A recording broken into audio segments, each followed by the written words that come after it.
Kubernetes components. When you deploy Kubernetes, you get a cluster. A Kubernetes cluster consists of a set of worker machines, called nodes, that run containerized applications. Every cluster has at least one worker node.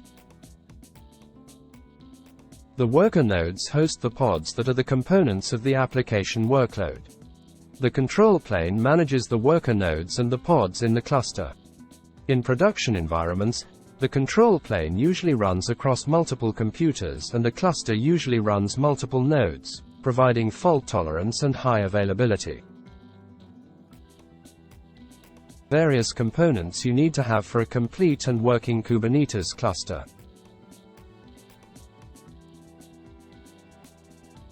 Control plane components.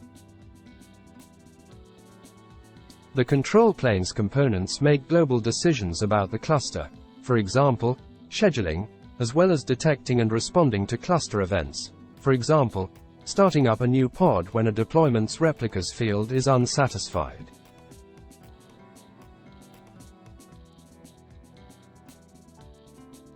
Control plane components can be run on any machine in the cluster.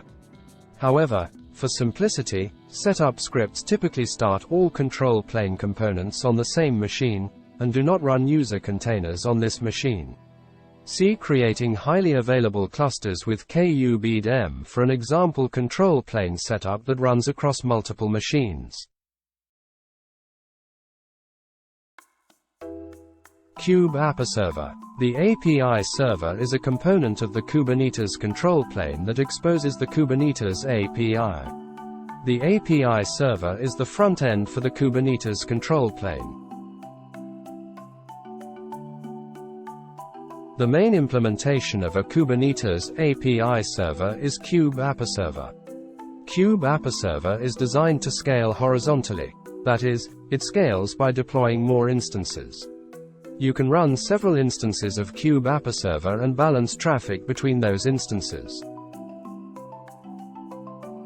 etcd. Consistent and highly available key value store used as Kubernetes backing store for all cluster data. If your Kubernetes cluster uses etcd as its backing store, make sure you have a backup plan for the data. You can find in-depth information about etcd in the official documentation. Kube-scheduler. Control plane component that watches for newly created pods with no assigned node, and selects a node for them to run on. Factors taken into account for scheduling decisions include individual and collective resource requirements, hardware, software, policy constraints, affinity and anti-affinity specifications, data locality, inter-workload interference, and deadlines. Kube-controller-manager. Control plane component that runs controller processes. Logically, each controller is a separate process, but to reduce complexity, they are all compiled into a single binary and run in a single process. Some types of these controllers are: node controller, responsible for noticing and responding when nodes go down. Job controller, watches for job objects that represent one-off tasks, then creates pods to run those tasks to completion. Endpoint slice controller, populates endpoint slice objects, to provide a link between services and pods. Service account controller, create default service accounts for new namespaces. Cloud controller-manager. A Kubernetes control plane component that embeds cloud-specific control logic. The Cloud Controller Manager lets you link your cluster into your cloud provider's API, and separates out the components that interact with that cloud platform from components that only interact with your cluster. The Cloud Controller Manager only runs controllers that are specific to your cloud provider. If you are running Kubernetes on your own premises, or in a learning environment inside your own PC, the cluster does not have a Cloud Controller Manager. As with the kube-controller-manager, the Cloud Controller Manager combines several logically independent control loops into a single binary that you run as a single process. You can scale horizontally, run more than one copy, to improve performance or to help tolerate failures. The following controllers can have cloud provider dependencies. Node controller, for checking the cloud provider to determine if a node has been deleted in the cloud after it stops responding.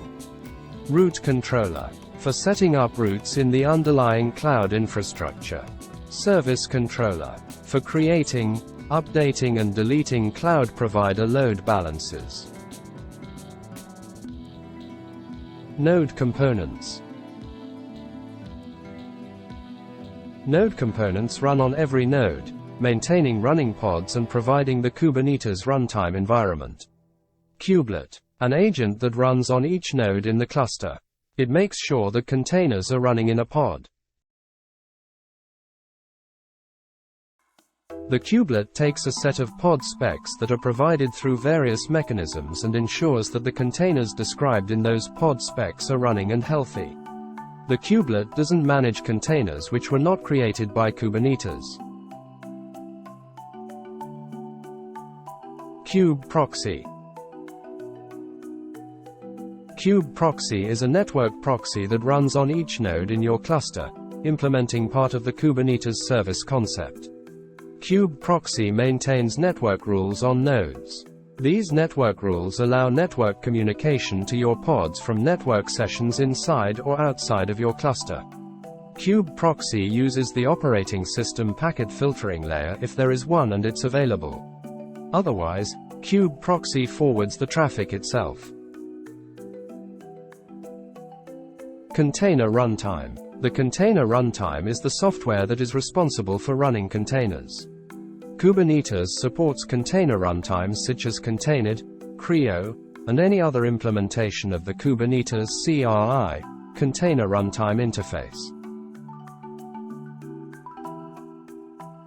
Addons.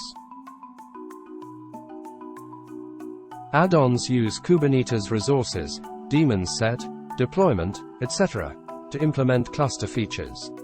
Because these are providing cluster-level features, namespaced resources for add-ons belong within the kube system namespace.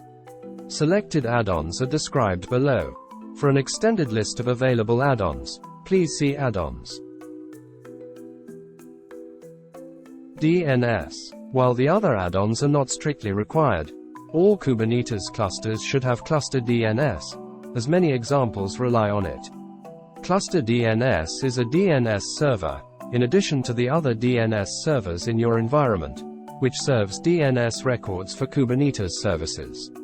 Containers started by Kubernetes automatically include this DNS server in their DNS searches.